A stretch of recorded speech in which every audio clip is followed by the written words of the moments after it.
Welcome back to Discovering Home. I'm your host, Karla Monterrosa, author, speaker, and a coach for moms who desire more time and flexibility for their home and families. As a full-time working mom turned stay-at-home mom, I understand the struggle. I once believed that success meant building a career until motherhood changed everything. Today, we're asking a question that challenges what many of us have been told. Is daycare actually good for our babies? Not what's convenient, not what's common, but what's truly best for baby. And I want to explore this with you, not from a place of judgment, never that, but from a place of lived experience. The research I found and a deep respect for the role we've been given as mothers. This conversation is deeply personal for me because I didn't always see things the way I do now. In fact, there was a time when I was completely convinced of a different path. I always thought I would work full-time. I didn't think there was any other option for me. Growing up, I learned that being a successful, independent, strong, powerful woman meant earning your own way and never having to depend on a man. That was the plan. But then I had my first baby, and suddenly leaving her was just so hard. Not just hard, but unnatural. Almost immediately, something had shifted in me. I started dreaming of being home with her. But we had never talked about that. We had built a life that required our two incomes. There was no category for me staying home in our budget. So I went back to work, and every morning that I would drop off my baby at daycare, she would cry. She would cling to me. It affected my commute and how I started my day and how I spent my working hours as well, because leaving her in that condition, it really broke me. I remember thinking, why is this so hard? Why does this feel so wrong? I would get in my car and cry on the way to work sometimes, quietly, privately, and I told myself what so many of us tell ourselves. This is normal. This is what good moms do. She'll adjust. She'll be fine. Kids are resilient. But today, I want to ask a question that many of us are afraid to say out loud. Is daycare actually good for my baby? And the answer may not be what we've been told. Here's the reality. From birth to age 3, babies are designed to need their mothers as their primary caregivers. They've spent over 9 months inside your body, hearing your heartbeat, your breath, your voice. The world they knew was warm, safe, and contained. And then suddenly, they are born into a world that is loud, cold, and overwhelming. And in that transition, you are their anchor. Babies are not born resilient in the way we've been told. Yes, they are born malleable. They will adapt. They will adjust, and they will learn to cope. But babies shouldn't have to cope. In those earliest years, you are the center of their world. So it makes sense, biological sense, that separating from them during that time can feel almost unbearable. That feeling in your chest when you walk away, that's not weakness, it's God's design for motherhood. There's a book that deeply shaped how I understand this today. And it's called Being There, Why Prioritizing Motherhood in the First 3 Years Matters by Erika Komisar. She's a psychoanalyst who has worked with families and children for decades. And her core message is simple but quite countercultural. The first 3 years of life are foundational. During that time, babies need consistent, emotionally attuned care from a primary attachment figure, ideally their mom. She explains that when babies are separated too early, too often, or for long periods of time, their bodies experience stress. Even if they appear to adjust, even if they stop crying, that doesn't mean they're okay necessarily. It often means they've learned to cope. This aligns with what we know from attachment theory. And if you've never heard of attachment theory teaches us that a baby's early bond with their caregiver becomes the blueprint for their emotional world in the future. There are 4 primary attachment styles, and the first is secure attachment. This forms when a caregiver is consistently present, responsive, and emotionally attuned. These children grow up feeling safe, valued, and able to form healthy relationships. Then there's insecure avoidant attachment, and this develops when a caregiver is emotionally unavailable. The child learns to suppress their needs and appears independent, but internally they disconnect. Then there is insecure ambivalent attachment, and this forms when care is inconsistent. The child becomes anxious, clingy, unsure if their needs will be met. And finally, insecure disorganized attachment, and this develops in environments of fear and unpredictability. And here's what's important for us to remember. These patterns don't just stay in childhood. They follow us into adulthood. They shape our relationships and our parenting styles.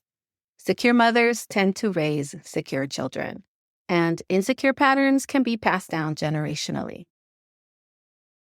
Now, a note here on a secure, present mother. She's not perfect. She's present.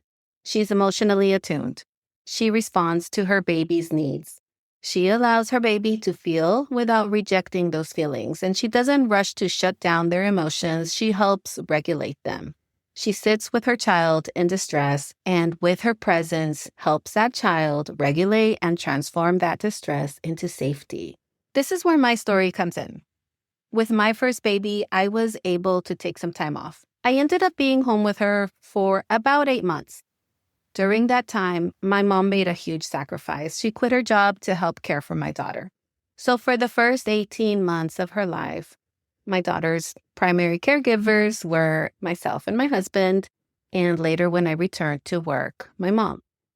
But during that same season, we bought our first family home, the home we still live in today. And that move significantly increased my commute and affected our budget, as you can imagine. But it also affected my mom's commute. So eventually she told us that she wouldn't be able to continue caring for our little girl. So I had to start looking for daycare.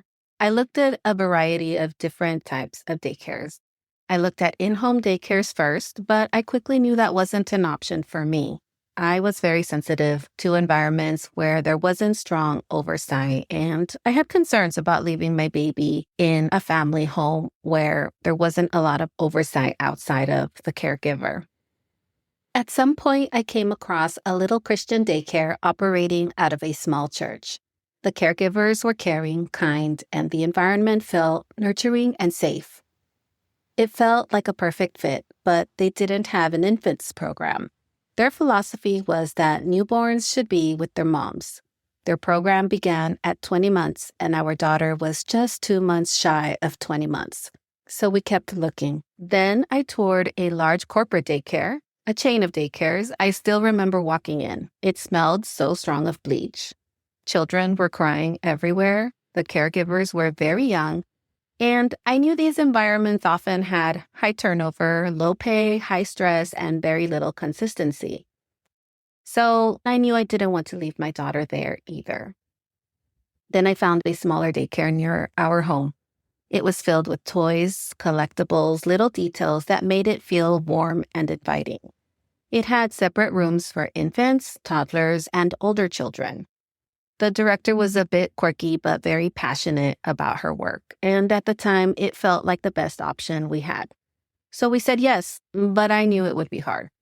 And it really was. Every morning, my daughter would scream. She would cling to me, desperate not to be separated. And I was told, just hand her off and leave. She'll stop crying shortly. Don't worry. But the truth is, she didn't. She was inconsolable for weeks. And when I arrived home, I made it a point to reconnect with her. I would hold her, nurse her, spend intentional time with her, and yes, she would calm down with me. But the separation anxiety didn't go away. It intensified. The moment she sensed I was leaving, she would begin to panic. At the same time she was being bitten at daycare, I suspected that she wasn't being properly cared for. I would often find the bruises, and sometimes they had noticed and called me ahead of time and said this had happened. Other times they hadn't noticed, and I found the bruises later at bath time. And this is something I carry a lot of regret for. We kept her there far longer than we should have.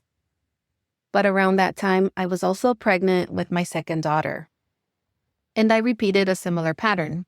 I was home for several months with the two of them. I even had surgery on both of my hands, one at a time, while caring for and breastfeeding a newborn because I needed to extend my time at home. I needed these surgeries for years. I suffer from carpal tunnel syndrome because of the excessive computer use and driving. So when my daughter was born, carrying my baby constantly also aggravated that pain. And it got to the point where I was losing sensation in my hands and also having weakness in my fingers. And the day I nearly dropped my baby, I knew I needed to have those surgeries, but I also knew that it would allow me more time to be with them. And so we made the decision to go ahead and have these surgeries. It didn't necessarily make our lives easier, but I was grateful to have the extra medical leave to care for my babies. So this was a decision partly because I needed it physically and also because I wasn't ready to leave them. But eventually, I had to go back. And both of my daughters went back to that daycare. This time we knew that it would be for a short time until my baby turned 20 months. So we knew that she'd spend about a year or so before we could transition them both into that little Christian daycare that I had found before.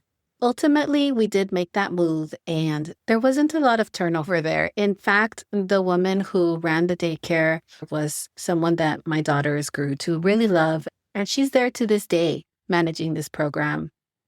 I honestly continue to recommend that daycare as a good alternative for moms who are in need of daycare for a season.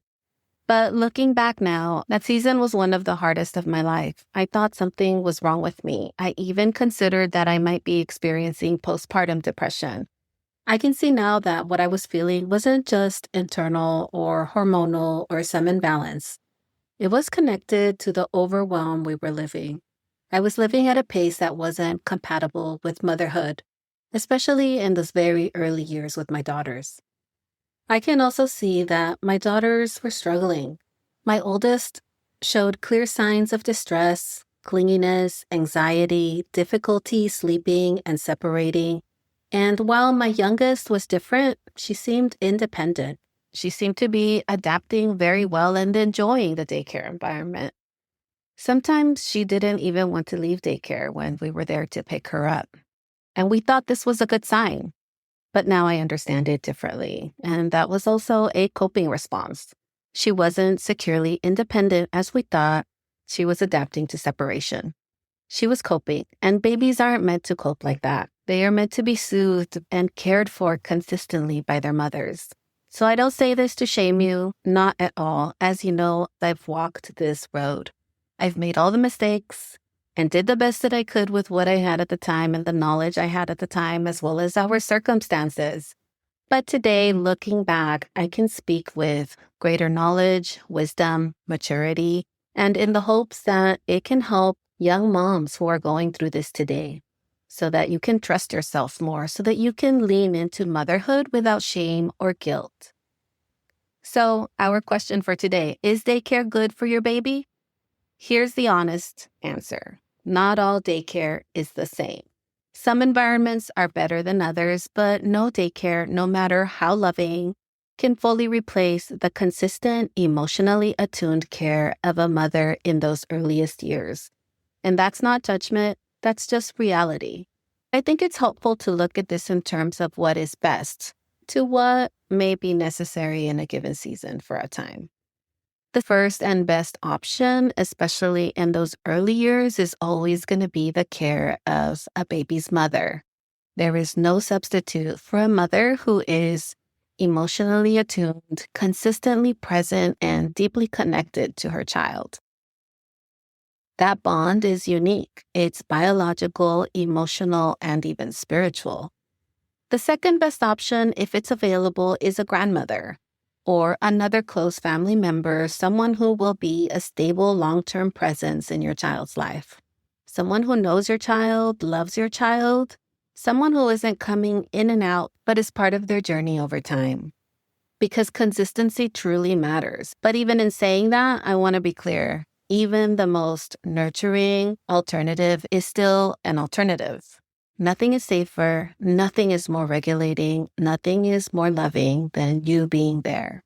Now, I also want to say this. Some families truly don't have a choice. It surely felt like we didn't at the time. And if that's you, this is not about shame. This is just about awareness, because when we know better, we can begin to ask better questions. We can begin to make different choices little by little. We live in a culture that teaches that your life doesn't really have to change when you have children, that you can step away briefly, have a baby, and then step right back into it just as it was before. Sometimes I even see this in media, women portrayed as working from their hospital beds, anxious to get back to work or unable to disconnect, even though they just gave birth. And I think, well, that's obviously not real. That doesn't reflect the physical, emotional, and spiritual transformation that happens when you give birth. The messages we're given is that motherhood doesn't have to stop you, that motherhood doesn't have to change you, that you can still be who you've always been without losing yourself. But the truth is, motherhood does change you. It's supposed to.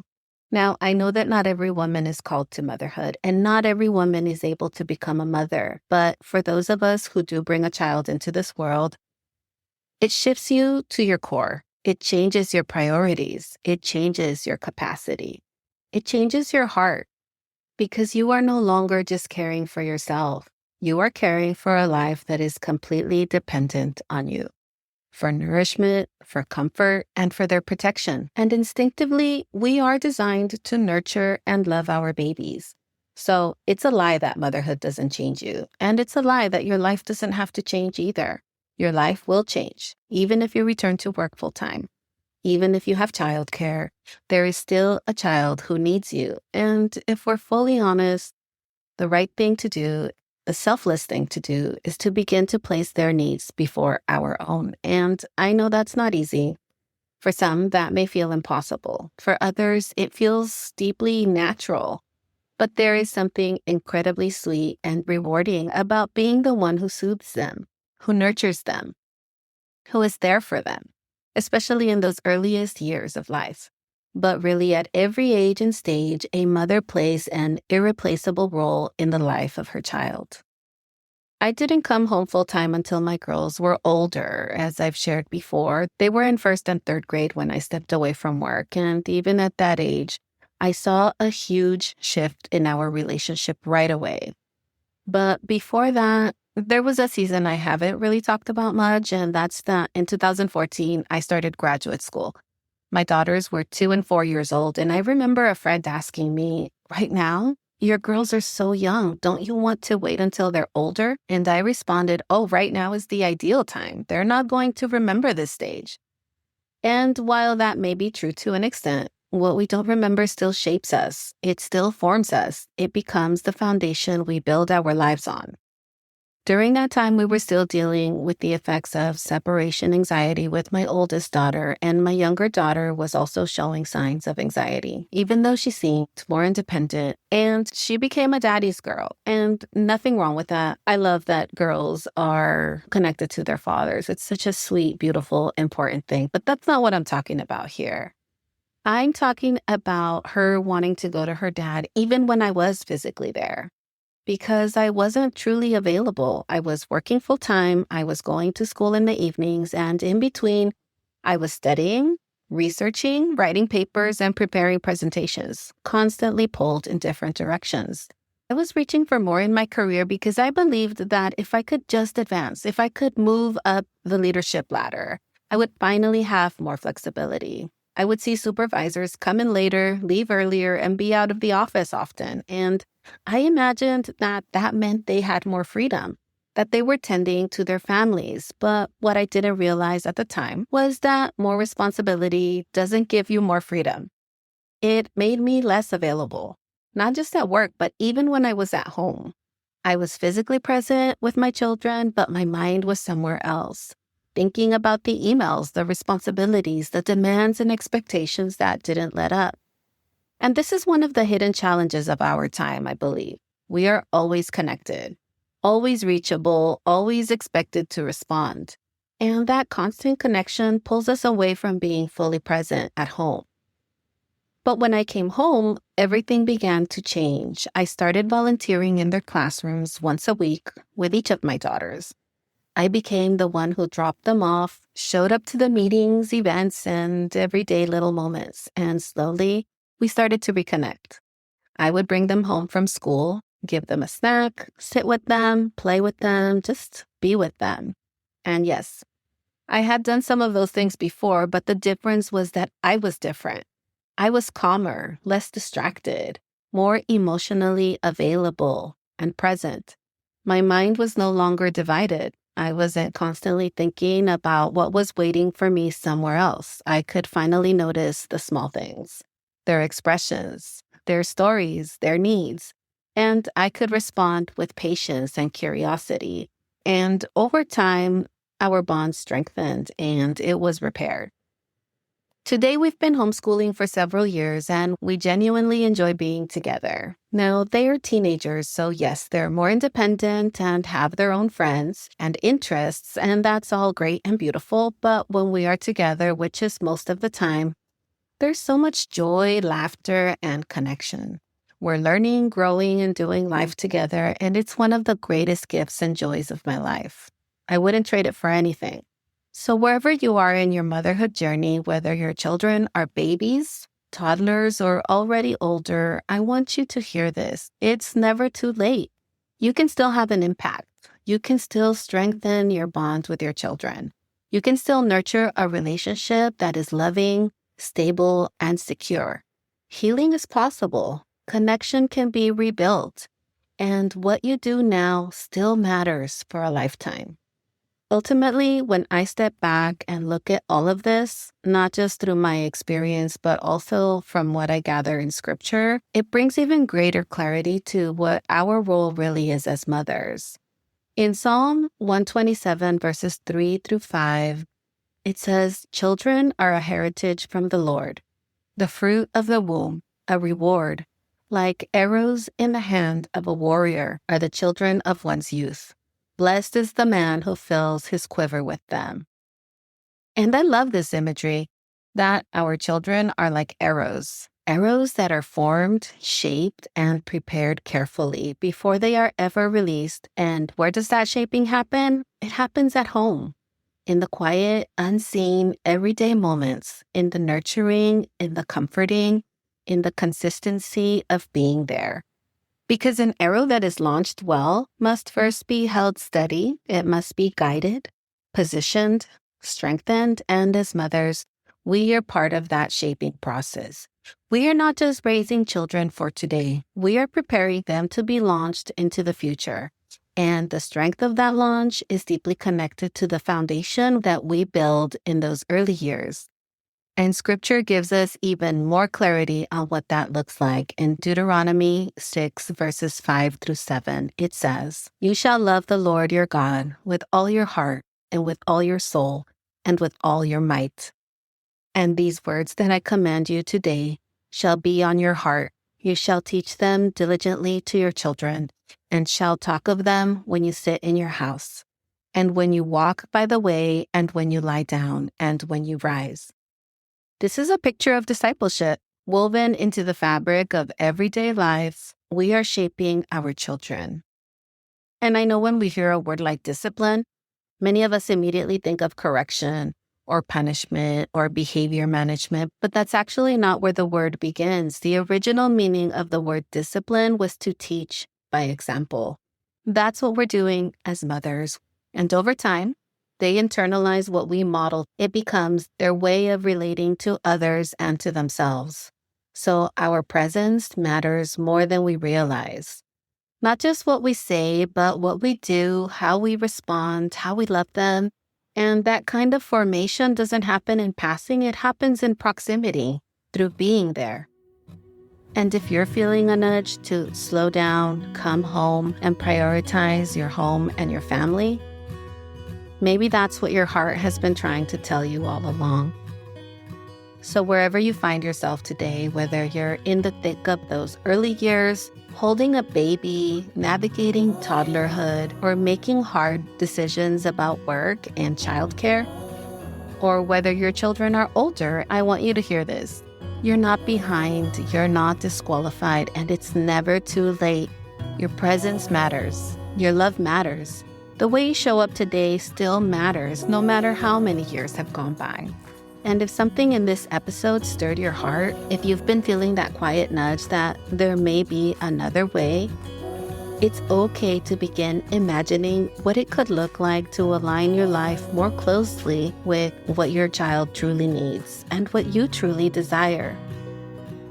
And if you want guidance in that process, I've created several resources to support you, and you can find those at my website at karlabmonterrosa.com. I encourage you to take my free quiz, download my guide, and get connected with me. I'd love to walk alongside you in this journey. You don't have to figure everything out today, and you don't have to do it alone. One prayer, one conversation, one small step at a time. You were chosen to be your child's mother, and there is grace for every step of your journey. Until next time, God bless you.